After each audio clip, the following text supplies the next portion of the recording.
Hey everybody, this is Rustin Rose with Metalholic and Access Entertainment. With us this evening, Spider One, Powerman 5000. How you doing, brother?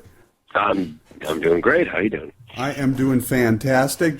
You just finished up a European tour with your brother, Rob Zombie. That seems like a good crowd for Powerman 5000 sonically. How'd the tour go?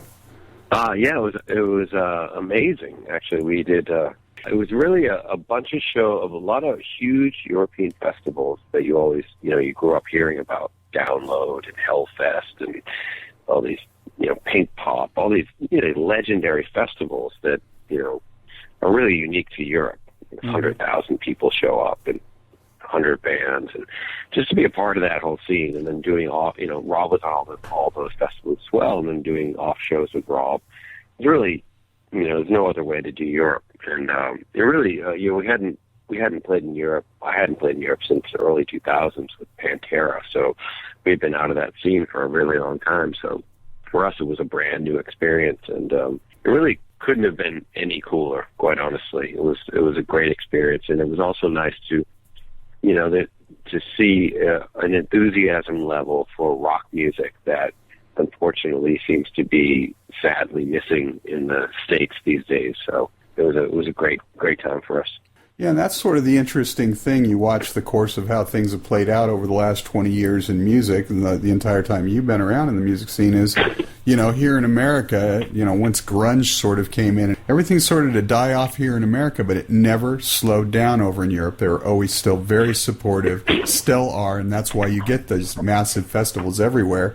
Yeah, I think, what I noticed over there is that, we do these festivals, and there's just there are bands from current bands, and there are bands that were around 20 years ago, 30 years ago, and it's like this. They're all given the respect that they're due. Whereas unfortunately in the States, I think you find there's a little prejudice against if it isn't of the moment. It doesn't have value, and it's unfortunate because I think that there's definitely a different sensibility over there where they have a little more respect and appreciation for bands, for the history of rock, and bands that may not be currently on the top 10 radio or whatever, but they still they value what those bands are about, and so it was a really encouraging thing to see and to be a part of, for sure. Of course, coming back over here, it'll be probably a little bit more of the smaller venues, the club scene. I think you're going out with Head PE later this summer. Now, what are you doing sort of with the next month or so, given the album's freshly released? Are there going to be a few dates in there somewhere? Are you going to be working on a new video? What's going on for the next little bit? Yeah, I mean, we're just getting back home, and we're gearing up for the August tour, and so for this month, yeah, it's just about getting ready for the tour and maybe doing a video. I don't know. We'll see. But, there's so much preparation sometimes for a tour, even a small tour, that it ends up eating up a lot of your time, just making sure that, figuring out the set list and if you're changing anything and learning new songs, relearning old songs. So it'll be a lot of preparation for the tour, for sure. Well, and that's got to be an interesting thing for Powerman 5000, too, because you've had such an eclectic career in terms of the music, putting together a set list that sort of encompasses that. This has got to be a little bit tricky. Yeah, yes and no. I mean, I think that, we know the songs that we sort of, the songs that most people want to hear, and we, definitely come from the school of thought that, putting a set list together, you play the songs people come out to hear. And then, but also, we really have been gearing the set list to a lot of new stuff off the new record, and so just figuring out what songs work, what new songs are fun to play, and what songs we think people will respond to the most. And we have a lot of records, a lot of material to choose from, but it's not that tricky. It's like I've done this long enough where I sort of know what songs work best live, and intend to go with those ones. Well, and as we've been mentioning here a couple times now, 20 years, since the Powerman 5000's debut album. It's been sort of a strange journey for you guys so far, but a lot of notable bands who had success in the 90s never made it into the new millennium. How do you put 20 years in perspective? Yeah, I mean, look, I never assumed we'd last 20 months, quite honestly. I mean, you just start a band and you just kind of do it, and you keep doing it until it's not fun anymore. And fortunately, it's still fun, so we keep going. But I think it's really just about, if you're, a lot of bands, yeah, you're right. A lot of bands have come and gone, and a lot of bands can't deal with sort of the changing of musical tides or whatever. And, I think that you just have to sort of stay the course and keep doing what you do. And as long as you still feel inspired, then there's no reason to not do it. So sometimes the trick to longevity is just not stopping, quite honestly. It's as simple as that. Well, yeah, it's sort of weird. It's like, you say 20 years now, it doesn't seem like that big a thing when you've got so many of the bands we grew up on hitting 40 years, lately. But you put in perspective, bands like Led Zeppelin and Beatles, they barely made 10 years each. So, 20 years is something. Yeah, I mean, yeah, it is pretty amazing, like the amount of the classic bands, the how little or how short a time they were together and how much they did. But it's a different time, and I think you're right. I think there is it's not. It used to be sort of a weird thing to see bands, older bands or whatever, but now it's become commonplace, and it's like it's not a strange thing anymore to have a band that's been around for 20, 30, 40 years. Let's talk about the future, Builders of the Future, the new album. Now, I have to ask, does the title, I know it's one of the tracks on the album, but what does it mean in the context of the record? Was there some sort of thematic thread on this record, or, some idea you had going in on what you wanted to do here? I mean, we definitely had a clear sense of what we wanted to do musically, for sure. I mean, we really had there was one clear goal, which was just sort of continue on the path that we had sort of reestablished on the last record, sort of go back to the sound that I guess we were most well known for, sort of electronic metal thing.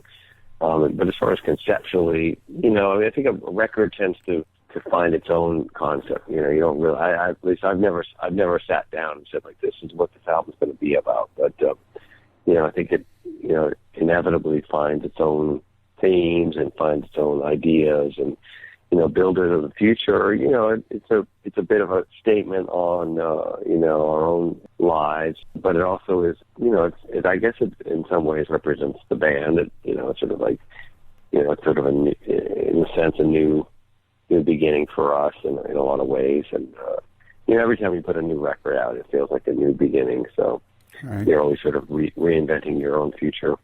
And I sort of hear the connection to the previous studio album, but the other thing that I got when I listened to it was it sort of seems like it took on sort of a similar tone, although fresher and more modern, to your huge hit album in back in the 90s, Tonight the Stars Revolt, from that era. And I was sort of wondering if that's what you were aiming for, or if that's just the way the songwriting took you guys this time. Yeah, no, I think it was an intentional thing. I think we had drifted from that sound on a couple records, and on the last record, the one before Builders of the Future, we sort of reestablished that sound and kind of got back, sort of back to what we do best, and just wanted to continue on that path on this new record, do it better and try to write the best songs we could, but not reinvent the sound or anything, not try to do anything grammatically different. I think there's something kind of cool about a band sort of becoming really comfortable with what they are, and that's sort of where we're at. Like I said, we experimented over the years with different sounds and stripped it down, but at the end of the day, I think the sound we have on this new record is really a pretty great representation of what we are, and I think we'll continue to be. I think that's I've just sort of come to terms with it in a good way, just sort of being really happy with what this band is about, and not really stressing over trying to be anything else, Yeah, it's like finding that pair of comfortable jeans. It's like you try on all these different things, and yeah, they look good, but you really got to come back to what really fits and makes you feel happy to be doing what you're doing and what the people relate to. And I think you really struck that chord on this album, and you feel that in the very first single there, How to Be a Human. Yeah. No, I think you're right. I mean, I think, creatively you always, sometimes you tend to reject something that either you become well known for, or successful, act, and your natural instinct as a creative person is to go the opposite direction. But then occasionally, like at a certain point, you sort of decide that no, this is where the band belongs, and this is the sound we should be making. So, right, yeah, I think we've sort of figured it out on this record more so than a lot of the records we've made. Right, and how do you realize that unless you spread your wings a little bit and sort of had some evolution to know what really is who you are? But now, how have fans been responding to the new song live? I don't know if you're playing more than just the first one already, if you've been playing several, but how are they responding to the new stuff? Yeah, no, we've been playing a lot of new songs live, and they've been going over great, and it's really encouraging. When because generally it's difficult for people to sort of get used to the new songs, and especially in a live context, But no, we've been playing a handful of new songs, and they've been going over great and encouraging. I've never played in all the records I've made. Never played new material that has been accepted like these songs have been accepted. So it's been amazing. That's got to be a fantastic feeling. It was really funny this was right around the time I knew I was going to end up talking to you, and randomly on my show, like last week, I got a phone call from a listener, younger, either late teen or early 20s, and he says, can you play the new song, How to Be a Human, from Powerman 5000? He's like, oh my God, have you heard of this great new band? And it made me realize that even though you guys have been around for years, this album has that re-emergent feel to it for a new generation. Yeah. Well, I mean, that is, that's a compliment in a lot of ways, when someone thinks you're a new band. And that's how you have to always approach it. Every time you put a new record out, every time we go on tour, you have to, it's almost like starting over from scratch, you do the groundwork over all the years, and, you have your fan base and people that stick by you, but you can never assume those people are there the next time. So every time we go out, and, kind of goes back to the European thing we talked about, going out there, it's like we might as well be a band that's been around for, a week, because, for most people, they don't know the history of the band. It is brand new. So, and if you can successfully navigate those waters as being relevant to someone, who just heard about you, I think that's actually a really encouraging thing. Absolutely. By the way, I dig the artwork on the album. It's sort of simple, but yet very cool, very nice to look at. It works with what you're doing there. So I have to ask, I know you love all the songs on the album. Obviously, they're fresh. You just wrote them. But are there one or two that maybe have more resonance for you? Yeah, I mean, I do think overall the record is really strong all the way through. I really, which one's one of my favorites? For live purposes, Invade to Sort of Repeat with the opening track of the record. It's just a great live song to play. But another favorite of mine is You're Gonna Love It If You Like It or Not. I think that's a really fun song, and I like the vibe of that one. And Builders to the Future, being a completely electronic song is fun. I Want to Kill You because it's such a different vibe for us, going sort of acoustic and mellow, something we've never really done before. So, I would say those are some of my favorites. When you guys exploded in the mid-'90s, how did you sort of manage the pressure to recreate that success?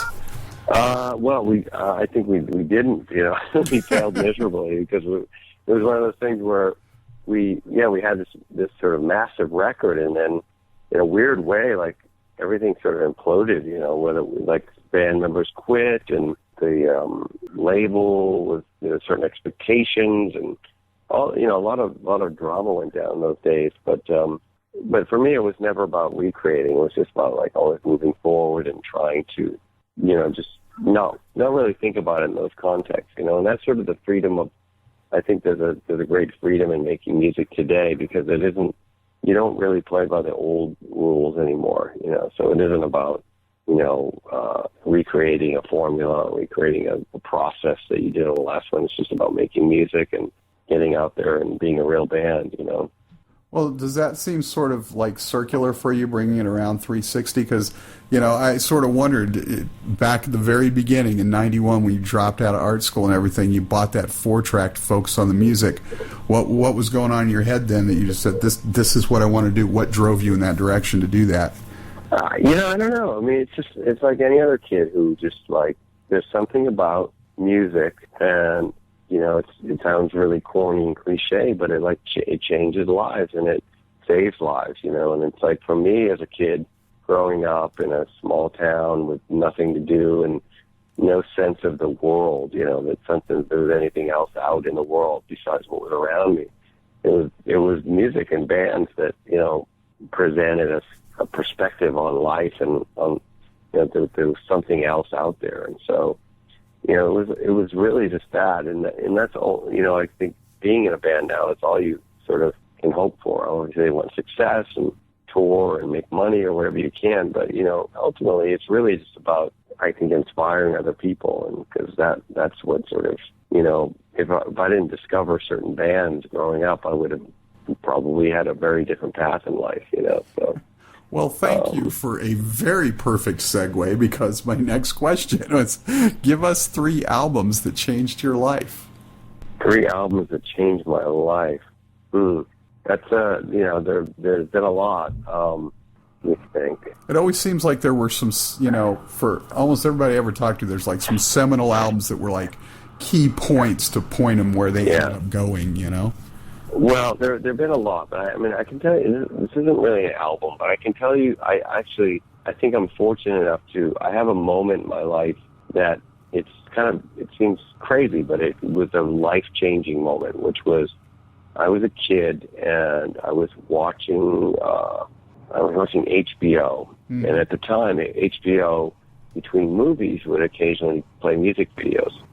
They call it video jukebox, and I remember sitting at home, in my living room as a kid, probably 12 or 13 years old, and this video came on from a band called Madness, which was like a punk, kind of a ska band from England, and it was a song called One Step Beyond, and it was just like, at the time, put it in context, this is like growing up at a time when everyone around me was just listening to like Journey and REO Speedwagon and all that stuff, whatever was on the radio. And so here comes this weird fucking ska band with these guys with shaved heads and combat boots and wraparound sunglasses and, dancing in the streets of London. And it's just literally my mind exploded. I was just like, what the fuck is this, And that song and that video, changed my life, like instantly in that moment. And it made me go seek out that record and then seek out other records, that led me to the Ramones and the Clash and the Sex Pistols and, and that punk rock stuff that made me understand that there was more to music and more to life. And, which, obviously fast forward led me to electronic music and rap music and all kinds of stuff that, ended up influencing me. But that video and that moment was just like a left turn, and just made me, it also made me, understand that I could make music too. Before I discovered all that kind of punk rock stuff, music was just this weird, mystical thing that I didn't think I had any business. I didn't know how to make music, but then you heard the simplicity of a lot of that music and you realize, like, wow, I could do this. I could be a part of this. You don't have to be the greatest singer in the world or the best guitar player. It's more about an attitude, and a vibe. So, yeah, that was definitely a huge moment for me. Spider One, Powerman 5000, the brand new album, Builders of the Future, out now. Looking forward to the summer tour. Thank you so much for taking the time to chat with us and bring us up to date on everything that's been going on. Cool, man. Thanks. Great talking to you.